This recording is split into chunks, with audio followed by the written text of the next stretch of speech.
오늘날 사람들의 모습 속에는 나르시시즘 현상을 발견할 수 있습니다. 나르시시즘이라는 것은 나르시스, 자기만을 위해서 사는 인생, 그것을 말합니다. 자기애에 빠진 사람들을 말하죠. 문제는 세상이 자기 중심으로 돌아가야 한다며 자기의 잘못된 인격을 사람들에게 강요하고 또 세상을 그렇게 이끌어 가려고 하기 때문이다 하는 것입니다. 나라도 그렇고 종교도 또 하나님도 자기들이 원하는 대로 움직이기를 바라는 사람들이 너무도 많습니다.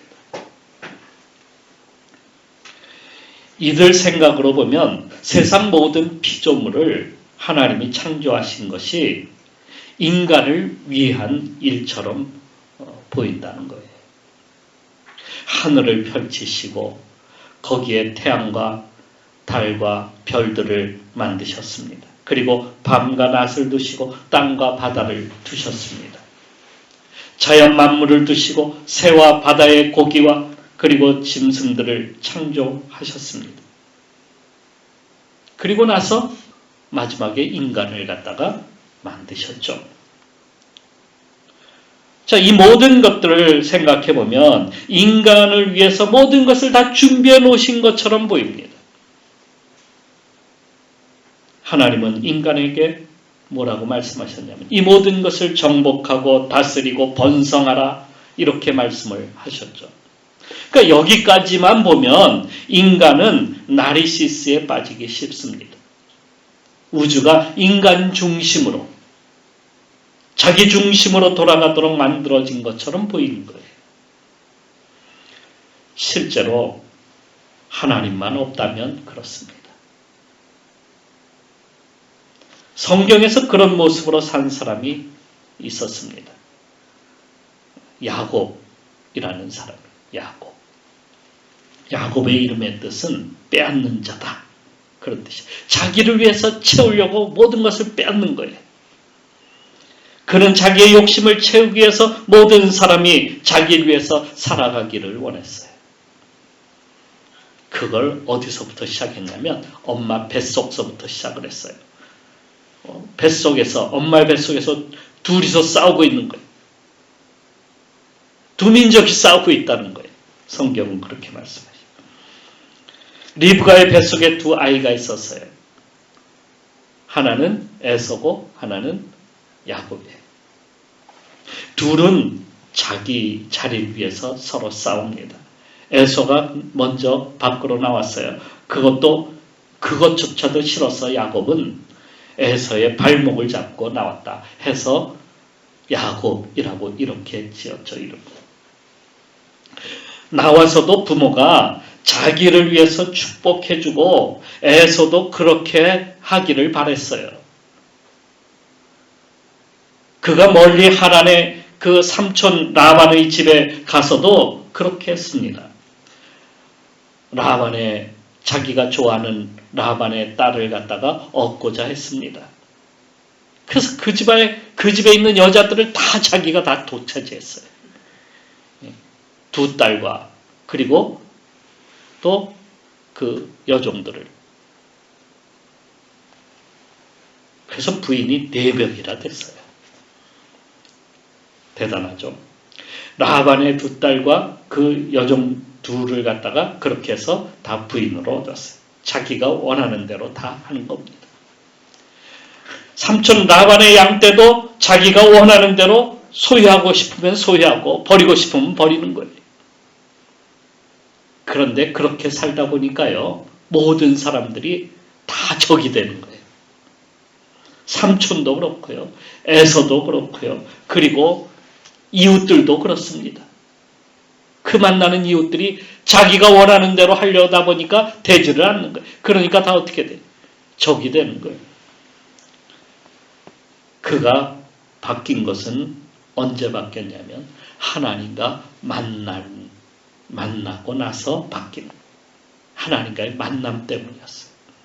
하나님과의 만남은 자기 중심으로 지금까지는 살아왔는데 자기의 자기가 원하는 대로 살아왔는데 이제는 자기가 원하는 대로 사는 것이 아니라 하나님이 원하는 대로 살아가는 인생이 되었다. 이렇게 되는 거예요. 그래서 그의 이름을 야곱이 아니라 이스라엘이라고 이렇게 짓는 거예요. 그러니까 이스라엘이라고 하는 것은 하나님 중심으로 사는 인생을 이야기하는 거예요. 그런데 하나님은 그 6일째 되는 날 하나님이 인간을 창조하셨잖아요. 거기로 그 창조가 끝난 것이 아닙니다. 만일에 거기까지 끝났다고 한다면 인간 스스로가 내 중심으로 돌아가는 것이다. 이렇게 말을 하면서 살 겁니다. 그런데 하나님은 7째 날을 두셨어요. 7째 날에. 7째 날은 안식일이라고 이렇게 칭하였습니다. 6일 동안 인간은 열심히 일하고 자기를 위해서 살지만 7째 날은 안식하는 날인데 그날은 하나님의 날이에요. 내 날이 아니라 인간의 날이 아니라 하나님의 날이에요. 그래서 7일 중 그 한 날, 그 날을 갖다가 비워두셨어요. 인간의 날이 아닙니다. 힘들어서가 아니에요. 게을러서 그날을 비워둔 것이 아니에요. 하나님을 기억하고 만나는 날로 남겨두신 거예요. 그날을. 그러니까 그날은 하나님의 시간입니다. 그래서 그날은 어떤 의미를 두어서 인간에게 꼭 6일처럼 살라고 하지를 않아요. 하나님이 의미를 거기다가 두시는 날이에요. 마치 쉬는 것처럼 보이죠. 그런데 공란으로 남겨둔 거예요.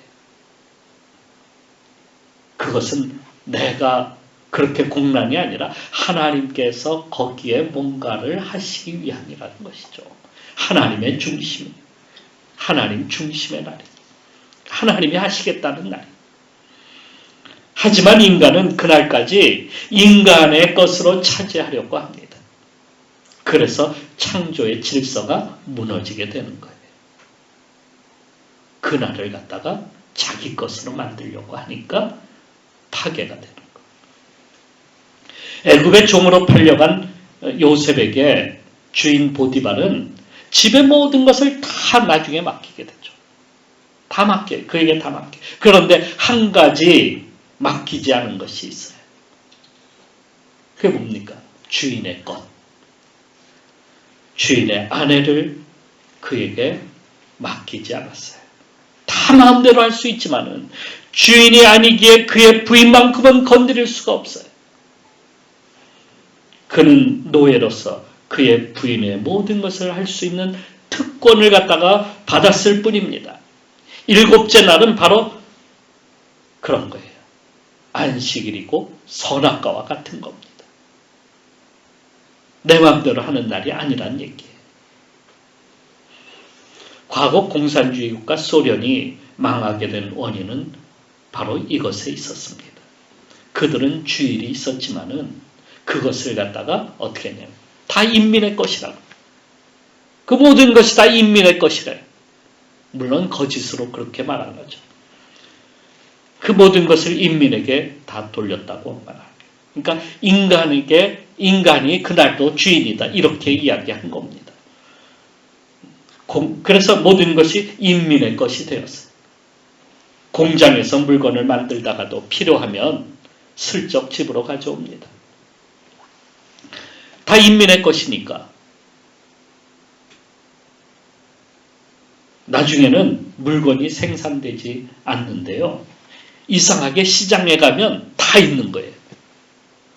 어떤 사람이 텔레비전이 사고 싶어서 시장에 갔더니 텔레비전이 그냥 막 여기저기 막 나와 있어. 그들이 와서 텔레비전이 있는데 사실래요? 이렇게 말하는 사람들도 많이 있어요.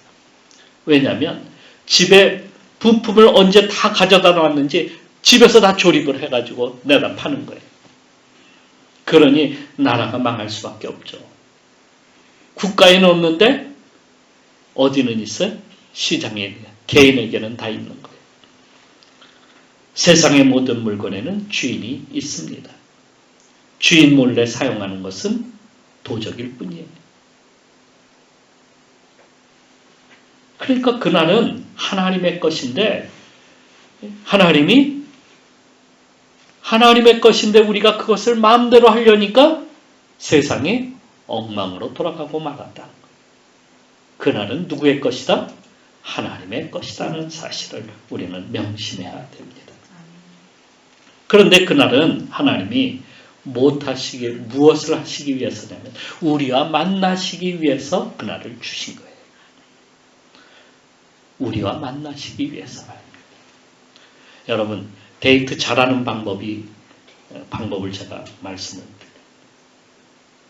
젊은 사람들은 이게 중요한 거예요. 성공하는 연애 방법은 어디에 있냐면 바로 연인을 위해서 나의 시간을 내어주면 되는 거예요.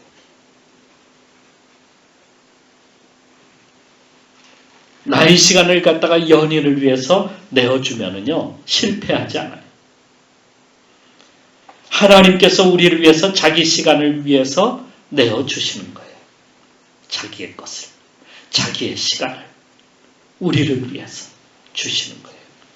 그러니까 우리와 만나시겠다라고 하는 것은 하나님이 하나님의 시간을 우리를 위해서 제공하시는 거예요. 주시는 거예요. 그런데 여러분, 시간은 황금이며 양식입니다. 우리 그렇게 알고 있잖아요. 그러니까 우리를 위해서 주님은 자신의 모든 것을 내어주시는 거예요. 아들 예수 그리스도를 우리를 위해서 십자가에 내어주신 그 사건도 바로 그런 거예요. 하나님이시기 때문에 하나님이 우리를 위해서 자신을 그렇게 내어주시는 거예요. 왜? 우리를 사랑하기 때문에, 연인이라고 보시기 때문에. 그가 모든 사람을 위하여 자기를 대속물로 내어주셨으니. 성경은 이렇게 말씀하십니다. 이것이 하나님이 우리를 사랑하시는 방법입니다.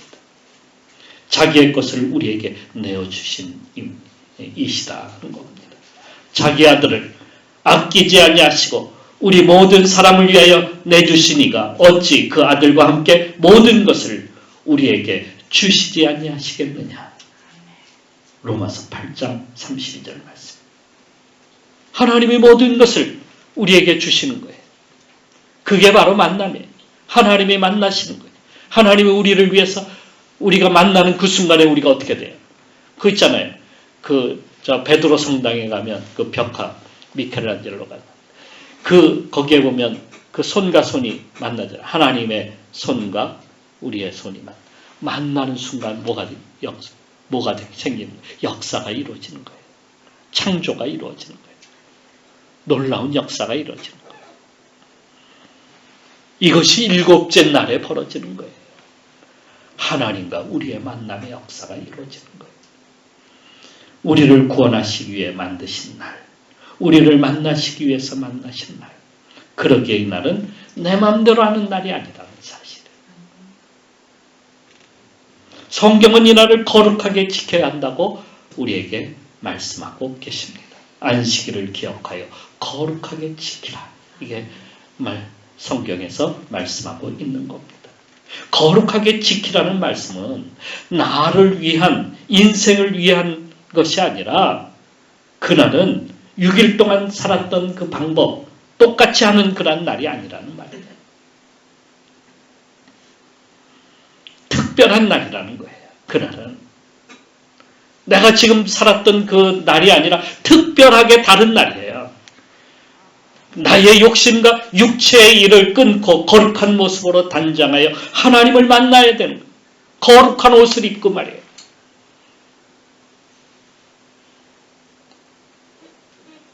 신랑을 만나는 신부처럼 거룩하게 단장된 모습으로 거기에 나가야 된다. 그래서 그날은 어떤 날이냐? 복된 날이에요. 그날이 축복의 날이야. 즐거운 날이야. 행복한 날이야.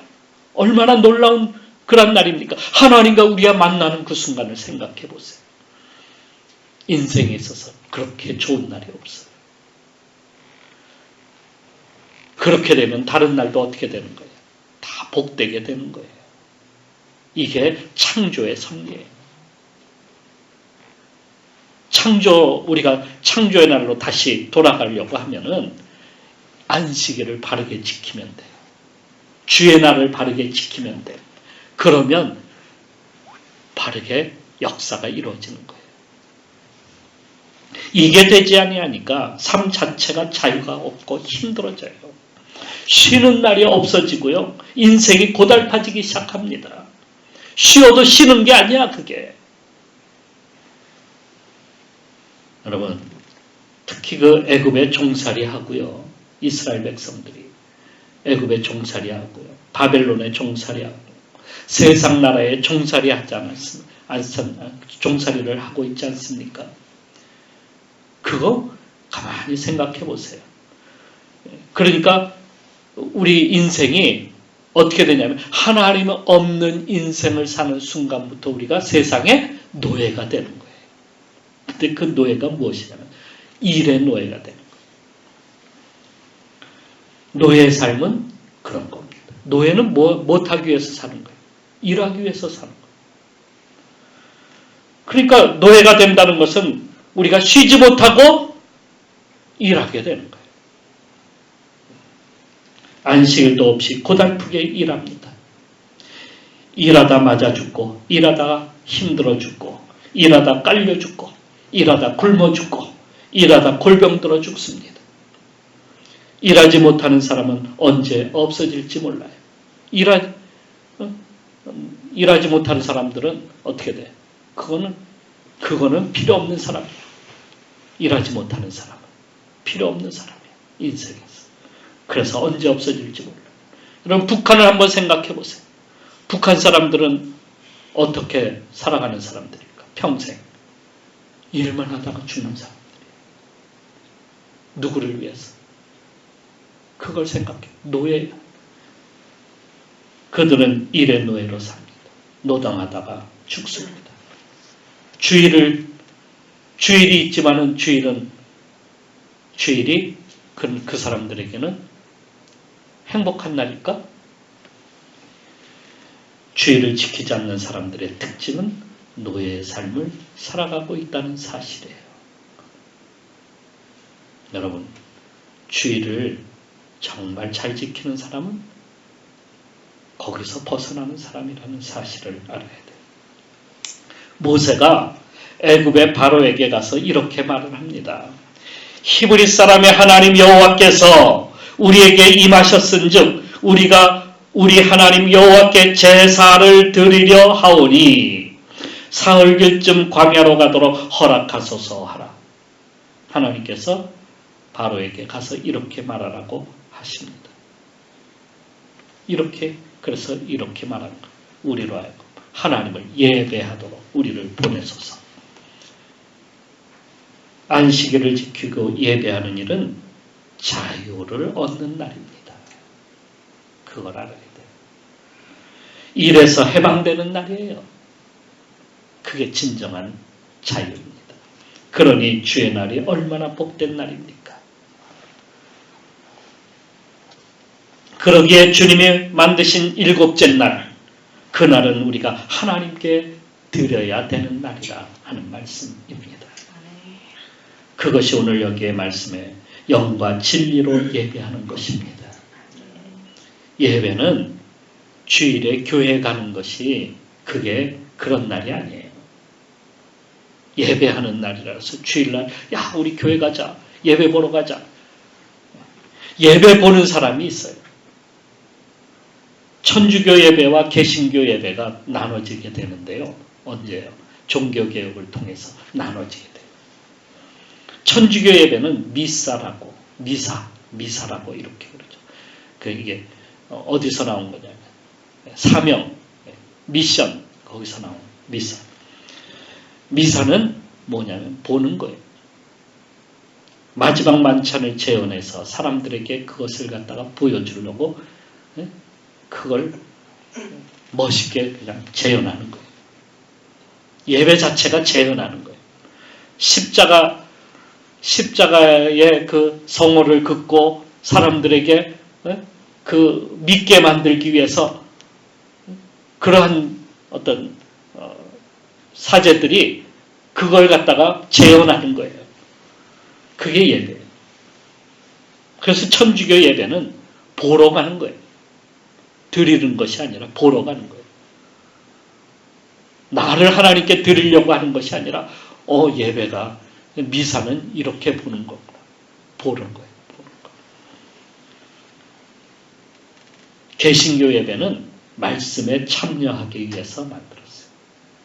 말씀을 듣고 그 말씀을 깨달아 우리로 하나님의 거룩하심에 은혜에 참여하게 만드는 거예요. 그래서 개신교 예배는 설교를 통해서 선포되는 말씀이 중심이 되는 거예요. 설교 괜히 예배 중간에 예배 드리는데 왜 설교를 해? 설교가 중요한 것이다. 그러니까 우리가 예배 보기 위해서 오는 것이 아니라 나를 하나님 앞에 온전하게 드리기 위해서 오는 것이다. 이스라엘 백성도 그렇게 제사였어요. 제사하는데 어떻게 하냐? 제사를 보기 위해서 오는 거예요. 성전에 가면 제사장이 있고 제사장은 소나 양을 제물로 제단에 올려서 태웁니다. 그걸 보는 거예요. 성소에 들어가 단에다가 피를 뿌리고 나와서 죄 용서를 선포하는 거예요. 그거 보는 거 아니에요. 그러니 백성들이 죄 용서보다는 거기에 행해지는 제사를 보기 위해서 성전에 올라갑니다. 더군다나 솔로몬이 만든 성전이 얼마나 아름답고 화려했는지 당시로서는 그게 세계 최고의 아름다움이었어요. 성지순례 가는 거는 그걸 보기 위해서 가는 거예요. 백향목으로 만들고 그리고 그 겉을 금으로 덮였어요. 모든 기구며 그릇은 다 금으로 만들었어요. 제사장이 입는 옷도 화려하고 금으로 치장되어 있었어요. 가장 웅장하고 화려하고 아름다운 성전이 거기에서 나온 겁니다. 그러니까 사람들이 성전에 가는 것은 성전을 보기 위해서 가는 거예요. 주님, 저 헤롯이 만든 성전을 보십시오. 얼마나 아름답고 화려합니까? 오늘날 사람들이 교회를 갖다가 웅장하게 짓고 거기에 아름다운 그러한 것으로 치장하고 또 화려하게 뭔가를 만들고 성가대를 멋지게 만들고 다 해요. 그렇게 해서 어떻게 성도들하고 여기에 오세요. 여기 예배 우리가 다 예배 보기 위해서 여기 오십시오. 아무 소용이 없는 거예요.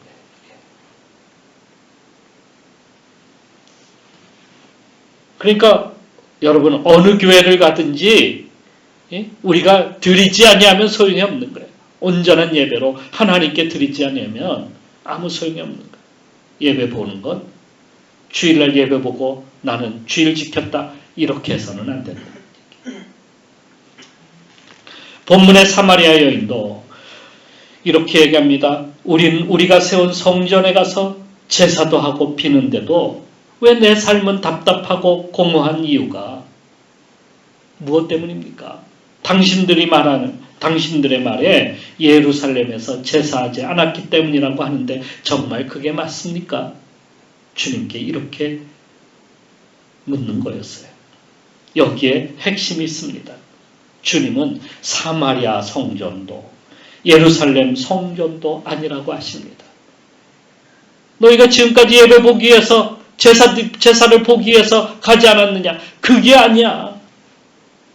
주님의 말씀은 너희가 지금까지 진정한 예배가 아닌 예배를 보았기 때문이다.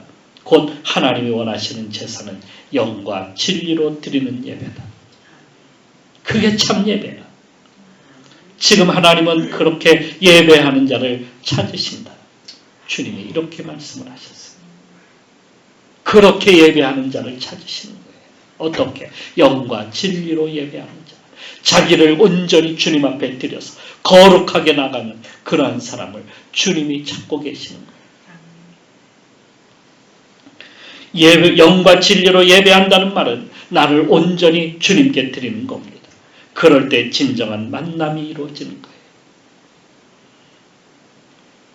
그리고 나서 거기에서 무엇이 주어진다고요? 자유가 주어지는 거예요.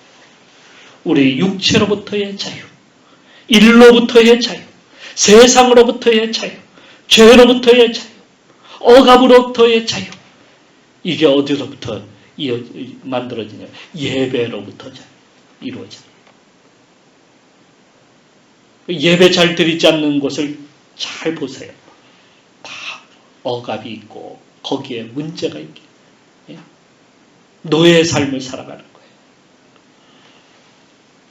예배를 자꾸 못 드리게 하는 이유가 어디에 있어요? 억압하려고 예배를 못 드리게 하는 거예요. 예배를 잘 드리면은 이러한 역사가 이루어져요. 그때 인생의 문제가 풀어집니다.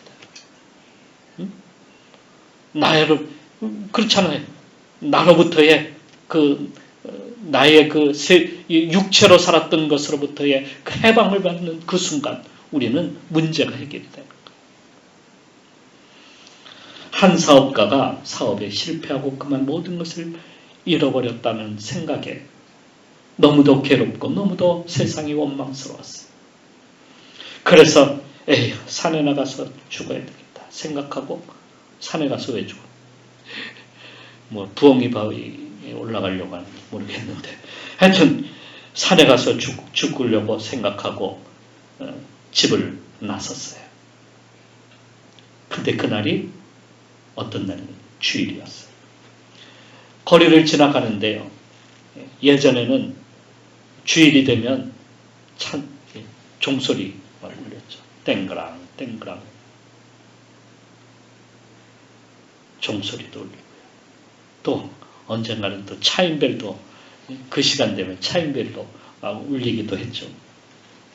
지나가는데 종소리도 울리고 얼마 동안 어느 교회 앞을 지나는데 찬송 소리가 들려왔어요. 돌아와 돌아와 마음이 고나니요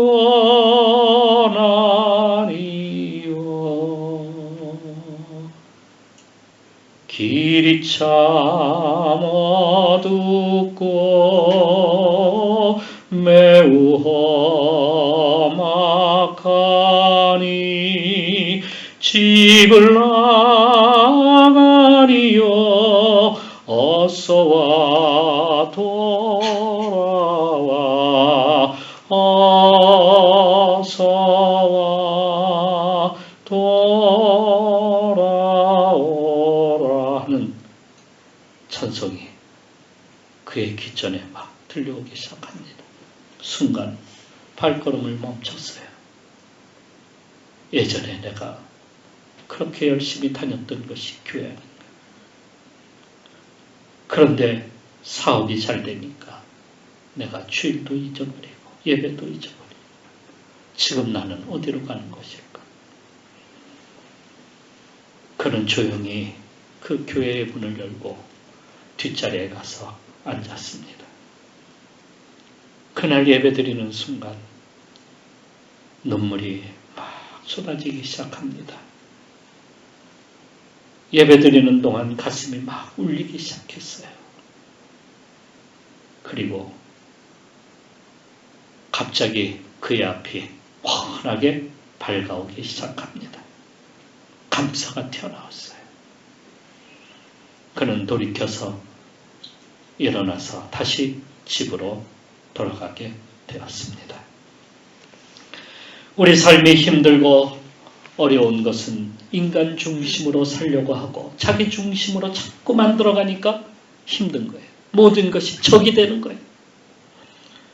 거기에서 벗어나서 하나님 중심으로 살아가게 될 때에 주의를 지킬 때에 예배자로 살 때에 놀라운 역사가 일어납니다. 하나님이 우리와 만나는 순간 놀라운 일들이 일어납니다. 우리 문제가 풀어지고요. 놀라운 축복이 우리에게 임하고요. 우리 인생이 복받는 인생이 되는 거예요.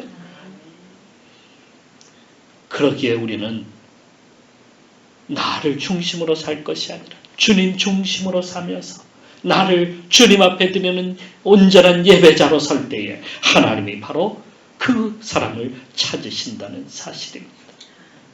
사랑하는 성도 여러분, 오늘은 주일입니다.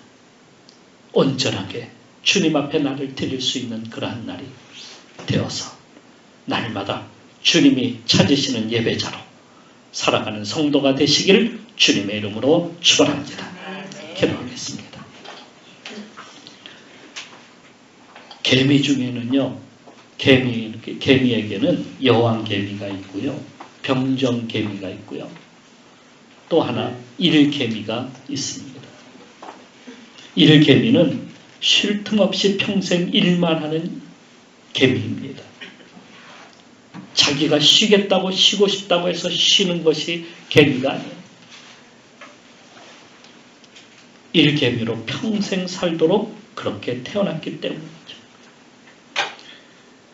여러분은 평생 일만 하다가 죽을 불쌍한 운명이라고 여기십니까? 일개미로 태어나지 않았고 또 일의 노예로 태어나지 않았습니다. 그러니 평생 일만 하다가 죽을 운명처럼 인생이 원하는 대로 살지 말아야 합니다.